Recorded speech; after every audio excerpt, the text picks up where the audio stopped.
मेरे बहुत ही प्रिय और बेहद सम्मानित साथियों, हृदय की असीम गहराइयों से अभिनंदन, बहुत बहुत हार्दिक स्वागत। साथियों, हमारी इस सीरीज को, हमारी इस पहल को जितना आप लोगों ने अपना स्नेह दिया, उसके लिए आप सभी हृदय से साधुवाद के पात्र हैं। प्यार, इश्क, मोहब्बत सबके जीवन का एक महत्वपूर्ण हिस्सा होता है, पर इनमें से कुछ ही खुशकिस्मत ऐसे होते हैं जो इसको विवाह में तब्दील कर पाते हैं, और उससे भी अधिक खुशकिस्मत वो होते हैं जो उस विवाह को, उस दाम्पत्य जीवन को सुखपूर्वक जीवन पर्यंत जी पाते हैं। ये जरूरी तो नहीं कि जिससे आप प्यार करें उससे आपका विवाह संपन्न हो जाए, और ये भी कोई जरूरी नहीं कि अगर आपका उनसे विवाह संपन्न हो गया है तो आगे की जिंदगी भी स्मूथ चले, क्योंकि 99.9% मामलों में, जी हां, 99.9% मामलों में लव मैरिज में कुंडली मिलान नहीं किया जाता है। ये दुर्भाग्य है। तो साथियों, कई लग्नों पर हम चर्चा कर चुके हैं। आज बारी है धनु लग्न की जन्म पत्रिका की। तो यदि आपकी या आपके किसी अपने की धनु लग्न है तो आप उनकी कुंडली हाथ में लेकर के बैठिए, और यदि आपका अपने लग्न से संबंधित एपिसोड देखने से रह गया है तो यहां आप आई बटन में उसका लिंक दे रहे हैं ताकि जाकर के आप उसको देख सकें। सारी चीजें जानेंगे कि कब कब धनु लग्न में इस प्रकार की स्थितियां बनती है कि व्यक्ति को प्यार होगा, कब कब ऐसी स्थितियां बनती है कि वो प्यार विवाह में तब्दील हो जाएगा, कब कब ऐसी स्थितियां बनती है कि प्यार का वो इजहार कर पाएगा, कब कब ऐसी स्थितियां बनती है कि वो प्यार का इकरार कर ही नहीं पाएगा। साथियों, इस पर विस्तार से हम चर्चा करें इससे पहले एक बेहद जरूरी सूचना कि हम हमारे प्रत्येक एपिसोड के अंत में किसी न किसी जातक के प्रश्न का उत्तर देते हैं, और ये प्रश्न हमें प्राप्त होते हैं आप लोगों के ही द्वारा YouTube कमेंट के माध्यम से। तो साथियों, जब भी आप अपना कमेंट लिखें उससे पहले आपको लिखना है #आचार्य चंद्रकांत, और इसके बाद में आप अपना कमेंट लिखें, और साथ ही इसी एपिसोड से संबंधित तो बेहद आसान प्रश्न आपके ज्योतिष ज्ञान को वर्धित करने वाला पूछेंगे, तो उसका सही उत्तर भी साथ में लिखा होना बेहद जरूरी है। साथियों, ये जो आप स्क्रीन पर एक जन्म पत्रिका देख पा रहे हैं, ये है धनु लग्न की जन्म पत्रिका। क्यों है ये धनु लग्न की जन्म पत्रिका? क्योंकि 9 नंबर का जो अंक है वो लग्न में ही लिखा हुआ है। लग्न होता है कुंडली का प्रारंभिक बिंदु, तो 9 नंबर का जो लग्न है वो धनु लग्न है, इसलिए ये धनु लग्न की जन्म पत्रिका हो गई।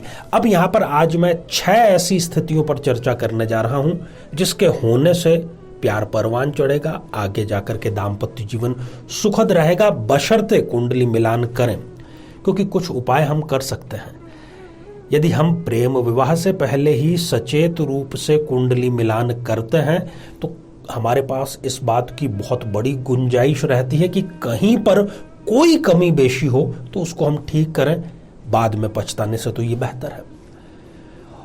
तो सबसे पहली जो स्थिति है वो है पंचमेश और सप्तमेश, इन दोनों से संबंधित।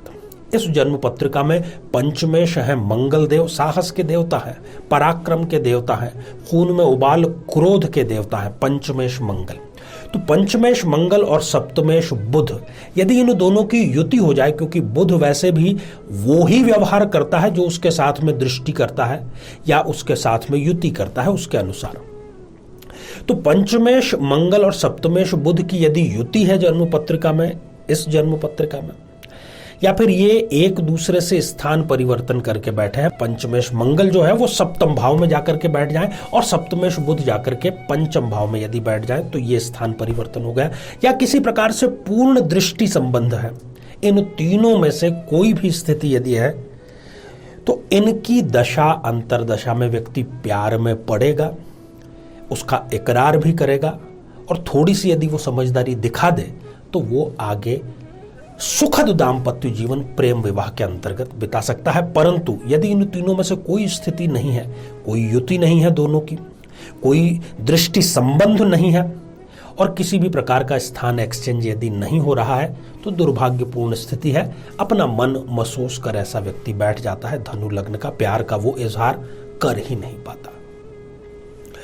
दूसरी स्थिति की बात करते हैं साथियों। यदि पंचम भाव में शुक्र या मंगल या ये दोनों अगर विराजमान है तो वो इसको इतनी शक्ति प्रदान करेंगे, शुरुआत में थोड़ा सा ये व्यक्ति डरेगा या डरेगी, परंतु ये आगे चल करके थोड़ी सी हिम्मत जुटा करके अपनी बात प्रेमी या प्रेमिका तक पहुंचा देता है। और बहुत खुशखबरी की बात यह है कि आगे चल करके न केवल विवाह संपन्न होता है बल्कि एक सुखद दाम्पत्य जीवन इनका इंतजार कर रहा है। परंतु यदि ऐसी स्थिति नहीं है, शुक्र और मंगल यदि त्रिक भावों में है, तब फिर यहां पर आप इसका ठीक उल्टा अर्थ ले लें। तीसरी जो स्थिति है वो लग्नेश से संबंधित है साथियों। धनु लग्न में लग्नेश सबसे शुभत्व लिए हुए गुरुदेव बृहस्पति होते हैं। तो लग्नेश और पंचमेश, पंचम भाव प्रेम संबंधों का भाव है। कितने प्रेमी प्रेमिका, कितने इमोशनल अटैचमेंट आपसे टकराएंगे, पंचम भाव से हम इसका विचार करते हैं। तो लग्नेश और पंचमेश यदि इन दोनों की युति हो जाए गुरु और मंगल की जन्म पत्रिका में कहीं पर भी, या स्थान परिवर्तन हो जाए या दृष्टि संबंध हो जाए, यदि ये स्थितियां हैं तो गुरु की दशा अंतरदशा में, मंगल की दशा अंतरदशा में व्यक्ति प्रेम में पड़ता भी है और उसको परवान चढ़ा करके आगे दाम्पत्य के सुखद बंधन में वो बनता है। परंतु यदि इन तीनों में से कोई स्थिति नहीं है, अगर दोनों की कोई युति नहीं हो रही, कोई दृष्टि संबंध नहीं, किसी प्रकार का स्थान एक्सचेंज नहीं हो रहा है, तो फिर इसका ठीक उल्टा अर्थ हम ले सकते हैं। साथियों, चौथा बिंदु है नवम भाव को लेकर के। नवम भाव भाग्य भाव है, धर्म का भाव है, महत्वपूर्ण त्रिकोण है। नवम भाव में यदि पाप ग्रह है, खासतौर पर इस जन्म पत्रिका में केवल 3 यहां पर पाप ग्रह इस स्थान पर ये कार्य करेंगे, या तो राहु हो या केतु हो या फिर शनि। तो ऐसा व्यक्ति प्रेम में पड़ता है, इजहार करता है, प्रेम को प्राप्त करता है और समाज का सामना करते हुए, दुनिया के विरोध का सामना करते हुए विवाह संपन्न करता है और सफल प्रेम विवाह उसका होता है। परंतु इसके ठीक उलट यदि नवम भाव में गुरु, शुक्र या बुध इस प्रकार के जो शुभ ग्रह हैं वो यहां पर विपरीत परिणाम देंगे और प्रेम में इनको असफलता का सामना करना पड़ेगा। पांचवा जो बिंदु है वो शुक्र से संबंधित है। शुक्र जो कि दाम्पत्य जीवन का, संबंधों का, अंतरंग संबंधों का, वैभव का, ऐश्वर्य का कारक है। यदि राहु के, केतु के या शनि के इनमें से किसी के साथ में युति करके बैठा है तो इनमें से किसी की भी जो दशा है या अंतरदशा है उसके अंतर्गत वो प्रेम संबंधों में पड़ता है और उसको सफलता मिलती है। परंतु यदि शुक्रदेव अकेले हैं इस जन्म पत्रिका में तो वो अपने प्रेमी या प्रेमिका से जल्द ही अलगाव करा देता है, गलतफहमी करा देता है और उस प्रेम संबंध को विच्छेद कराने का कार्य करता है। छठी और अंतिम स्थिति साथियों, यदि इस जन्म पत्रिका में पंचमेश मंगल उच्च राशि के हो जाएं, मकर में, जहां पर कि आप 10 नंबर का अंक लिखा हुआ देख रहे हैं, प्रबलता के साथ में ये दोनों के घर वाले भी मान जाएंगे और आसानी से प्रेम विवाह संपन्न हो जाता है। परंतु यदि मंगल नीच राशि का हो जाए, जहां पर कि आप 4 नंबर का अंक लिखा हुआ देख रहे हैं, हिम्मत ही नहीं जुटा पाएगा, शादी तो बहुत दूर की बात रही और अब पछताए होत क्या चिड़िया चुग गई खेत। और कई बार ऐसे प्रेमी या प्रेमिका को अपने प्रेमी या प्रेमिका की शादी अपने स्वयं के आंखों के सामने देखनी पड़ जाती है। तो साथियों, ये कुछ स्थितियां थी। बहुत ही रोचक, बहुत शोध परक, तथ्य परक ये हमारी सीरीज चल रही है, आगे की भी ये जारी रहेगी। इसी प्रकार से आप अपना स्नेह देते रहें और एक और जानकारी यहाँ पर देते चलें। जिन युतियों की हमने बात की, जिन स्थितियों की हमने बात की, उसमें यदि कोई ग्रह 0 डिग्री का या 28-29 जैसी अंतिम डिग्रियों का हो जाएगा तब वो स्थिति फलीभूत नहीं हो पाएगी। तो आइए साथियों, अब हम बढ़ते हैं आज के हमारे कमेंट के चरण की ओर। आज हमने कमेंट शामिल किया है भरत कोष्टी जी का, जो कि उन्होंने लिखा है सूरत, गुजरात से। आपने पूछा है कि आप नौकरी कर रहे हैं पर आप अपने खुद का व्यापार कब तक प्रारंभ कर पाएंगे। इसी वर्ष दिसंबर 2022 की बात कर रहे हैं। आपको व्यापार प्रारंभ करने का अवसर मिलेगा दिसंबर के आसपास, क्योंकि केतु का अंतर आपके दिसंबर में, और केतु जो है केत छोड़ाए खेत, आपके प्रोफेशन को पॉजिटिवली चेंज करने का जो कार्य है वो केतु का है। तो ढेर सारी आपको शुभकामनाएं। तो आइए साथियों, अब आज का बेहद ही आसान सा प्रश्न। आज हमने चर्चा की धनु लग्न की। चर्चा की लव मैरिज की, उसके सफल असफल होने की। तो धनु लग्न में पंचमेश कौन सा ग्रह होता है?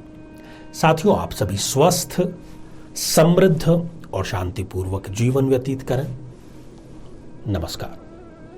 जीवन में किसी समस्या का सामना कर रहे हैं, जैसे कि शादी में देरी होना, पति पत्नी में मनमुटाव या तलाक तक की नौबत आ जाना, संतान का प्राप्त न हो पाना, नौकरी या धन प्राप्ति में बाधा आना, जीवन के प्रत्येक क्षेत्र में किसी न किसी प्रकार की बाधा आना, तो आज ही अपनी जन्म पत्रिका का संपूर्ण विश्लेषण करवाएं और पाएं समस्या से सदैव के लिए मुक्ति।